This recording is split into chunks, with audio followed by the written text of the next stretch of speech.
Hi fam, this is Jonesy Thompson.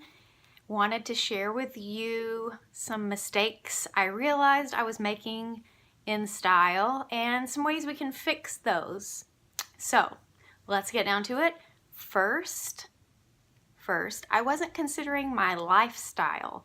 And by that I mean I had to evaluate how many days of the week I'm casual. I work from home, so that is most of the time, and how often I like to get dressed up. I only dress up maybe 1/7 of my life, which would be Sunday, an occasional dress for work thing, but not very often. So we're thinking like 1/7 or less that I actually get dressed up. But I noticed that of my wardrobe, almost a third or more of my closet was dress up clothes. I had way too many dresses. Now that I've gone through my closet and tried to scale it more, I have gone down now to 4 dresses and 2 skirts, and I realized there are like a million ways to style those things. And so that has really helped me be able to get ready faster, pack lighter, and just know that things coordinate well. Okay? Mistake number 2. I wasn't choosing a color palette. And this concept had been foreign to me for a long time, and I realized my closet was like Rainbow Bright World in there. I do love a lot of color. Honestly, for decorating and things like that, I have a seriously hard time picking colors because I love them all. When my kids ask me what my favorite color is, my response usually is all of them. I can't pick one.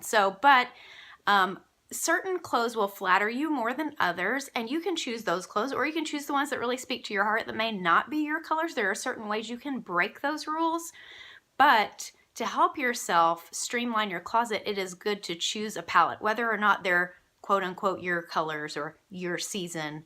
I did way too many finger quotes there. Whether or not they are those, it's good to choose a palette, and that will help you narrow down what you have, coordinate all your things together, and get dressed more easily. I had to admit to myself I don't love red, but it is my kids' school colors.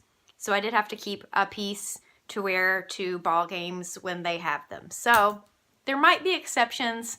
Sometimes team colors will throw off your palette, but otherwise I like to stick to a palette. And just to let you in on mine, I like all the neutrals. It's really hard for me to say I'm only gonna have one neutral. I like all the neutrals, and then I like shades of blue, purple, and pink. Those are my favorites.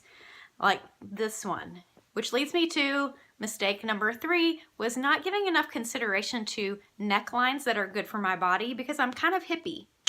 I've got a little bit of a big hip area.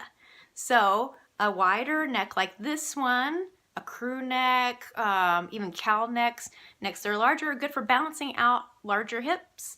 And those are kinds of things that we should take into consideration. And for most of us, a higher neck without a collar is not the most flattering. Though it may be modest, it's not always the best for us.